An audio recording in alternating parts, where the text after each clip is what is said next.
25 साल बाद पाकिस्तान के साबिक वज़ीर-ए-आज़म नवाज शरीफ के जुबान पर सच आ ही गया। उन्होंने यह एतराफ किया कि लाहौर मुआहिदे की खिलाफ वर्जी पाकिस्तान ने की थी और यह पाकिस्तान का कसूर था। उनके इस एतराफ से हिंदुस्तान के मौक़िफ़ की तौसीक़ हो गई है। हिंदुस्तान ने पाकिस्तान की जानिब दोस्ती का हाथ बढ़ाया, लेकिन पाकिस्तान ने हिंदुस्तान की पीठ में छुरा घोंपा। नवाज शरीफ ने एक तकरीब में कहा कि इस्लामाबाद ही 1999 में तय पाए मुआहदे को तोड़ने के लिए जिम्मेदार है। 1999 में साबिक वज़ीर-ए-आज़म अटल बिहारी वाजपेयी और नवाज शरीफ ने एक सरबराही इजलास के बाद मुआहदे पर दस्तखत किए थे, जिसके तहत अमन व इस्तेहकाम की बात करते हुए मुस्तकबिल में मजबूत ताल्लुकात पर जोर दिया गया था।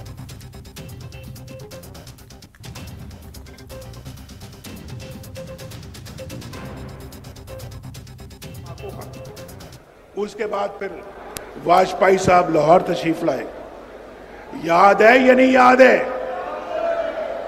याददाश्त कमजोर है ना आपकी? तो तशरीफ लाए और हमसे आके यहाँ पे मुआहिदा किया। ये अलग बात है कि हमने मुआहिदे की खिलाफ वर्जी की, उसमें हमारा कसूर है, उसमें हम कसूरवार हैं। लेकिन अब अल्लाह के फजल व करम से शहबाज शरीफ साहब दोबारा इस मनसब पे फाइज हुए हैं।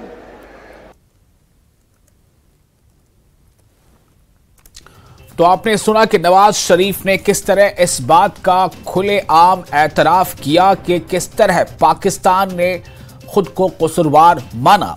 किस तरह नवाज शरीफ ने माना कि यह पाकिस्तान का कसूर था।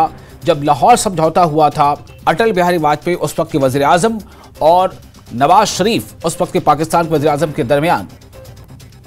और इस खबर पर और ज्यादा तफसील से गुफ्तगू करने के लिए हमारे साथ मौजूद हैं एडिटर नेशनल ब्यूरो शैलेंद्र वांगू।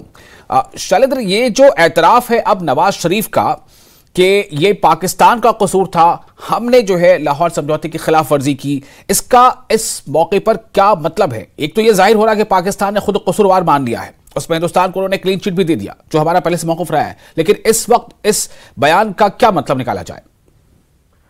देखिए विशाल, जो ये बयान अपने आप में बहुत बड़ा बयान है, एडमिशन है पाकिस्तान का कि किस तरह से पाकिस्तान ने भारत की पीठ में छुरा घोंपा था।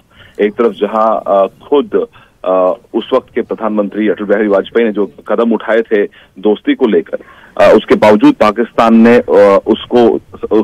उसके उलट भारत पर जो कदम उठाए थे, जो हमला किया था, तो उससे कहीं ना कहीं रिश्तों में जो है वो एक वॉर तक चले गए थे दोनों देशों के बीच में, जो कारगिल हुआ था। लेकिन अब इस वक्त जो ये स्टेटमेंट है, ये इसके कई मायने निकाले जा रहे हैं। हालांकि देखिए अभी फिलहाल पाकिस्तान में शहबाज शरीफ जो है वो प्रधानमंत्री हैं और नवाज शरीफ लगातार उनके साथ समर्थन में रहते हैं, लेकिन लगातार कोशिश कर रही है पाकिस्तान की कि वो भारत के साथ संबंधों को बेहतर करे, क्योंकि जो पाकिस्तान में हालात अभी अंदरूनी बने हुए हैं कि वहां पर जो महंगाई की मार है, जो आम लोगों के बीच में जो परेशानियां हैं, और वहीं जिस तरह से भारत ने कदम उठाए थे 5 अगस्त 2019 के बाद में MFN को भी खत्म कर दिया था पाकिस्तान के लिए, तो ऐसे में पाकिस्तान चाहता है कि वो भारत के साथ संबंध अपने बेहतर करे। तो माना जा रहा है कि जो ये स्टेटमेंट्स हैं, ये कहीं ना कहीं इस और इशारा है कि वो भारत के साथ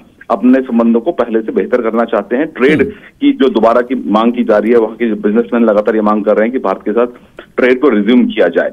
लेकिन देखिए कुल मिला के भारत भी अपने सभी पड़ोसी देशों के साथ में अपने संबंध सुधारना चाहता है, लेकिन सबसे बड़ा फैक्टर यही है कि जब तक पाकिस्तान अपने यहां से आतंकवाद को समर्थन देना बंद नहीं करेगा, तब तक किसी भी लेवल पर भारत और पाकिस्तान के संबंधों में सुधार नहीं हो सकता। लेकिन फिलहाल ये एक बस जेस्चर है पाकिस्तान की तरफ से कि वो अपने जो पुराने जो ब्लंडर्स किए हैं पाकिस्तान ने, उसको एडमिट करके वो भारत के साथ संबंध सुधारने की दिशा में ये कदम माना जा सकता है। बिल्कुल। तो शैलेंद्र, क्या माना जाए, आलमी मंचों पर जिस तरह से लगातार भारत ने अपना स्टैंड बना रखा है, भारत लगातार ये कहता रहा है कि दरअसल ये पाकिस्तान है जो सरहद के उस पार से हिंदुस्तान को लगातार डिस्टर्ब करने की कोशिश कर रहा है, या यहां से डिस्टर्बलाइज करने की कोशिश कर रहा है, या आतंकवादी घटनाओं को बढ़ावा दे रहा है। क्या नवाज शरीफ का ये एतराफ करना उन तमाम चीजों को, उन तमाम क्लेम्स को सर्टिफाई नहीं कर देता जो हिंदुस्तान का मौक़िफ़ रहा है? देखिए बिल्कुल भारत की तरफ से हमेशा कोशिश रही है संबंधों को सुधारने को लेकर, चाहे अटल बिहारी वाजपेयी की सरकार हो, यहाँ तक कि खुद प्रधानमंत्री मोदी की सरकार ने भी आते साथ ही पाकिस्तान के साथ संबंधों को बेहतर करने की पहल की थी। आपको याद होगा 2014 की अगर हम बात करें, 2014 में जब प्रधानमंत्री मोदी की शपथ ग्रहण समारोह था, उस वक्त भी नवाज शरीफ को इन्वाइट किया गया था। सभी पड़ोसी देश जो है सार्क कंट्रीज के, उनको इन्वाइट किया गया था और नवाज शरीफ भारत आए भी थे। और अगले दिन जब शपथ ग्रहण का अगले दिन उनकी मुलाकात प्रधानमंत्री मोदी से भी हुई थी। लेकिन उसके बाद जो उरी का हमला हुआ, उसके बाद बालाकोट हुआ, तो जाहिर तौर पर जो कदम पाकिस्तान की तरफ से उठाए गए वो हमेशा बैक स्टैबिंग के रहे हैं। इससे पहले कि हम कारगिल वॉर की बात करें, जिसका एडमिशन खुद अब नवाज शरीफ ने किया है कि पाकिस्तान ने बैक स्टैबिंग की है भारत के साथ में, तो जाहिर तौर पर भारत की तरफ से कोशिश रही है कि संबंधों को सुधारा जाए, चाहे वो वाजपेयी की सरकार हो या प्रधानमंत्री मोदी की सरकार हो। लेकिन कभी भी पाकिस्तान ने उसका समर्थन नहीं किया और पाकिस्तान ने हमेशा से ही भारत पर इस तरह के हमले करके जो बातचीत है उसको डिरेल करने की कोशिश की है। तो ये साबित एक बार फिर हुआ है कि पाकिस्तान ने खुद इस बात को एडमिट भी किया है। लेकिन वही साथ ही साथ जो भारत कहता आ रहा है कि पाकिस्तान की तरफ से लगातार जो टेररिज्म है उसको समर्थन देता आ रहा है पाकिस्तान, और वो उसकी स्टेट पॉलिसी बन चुकी है।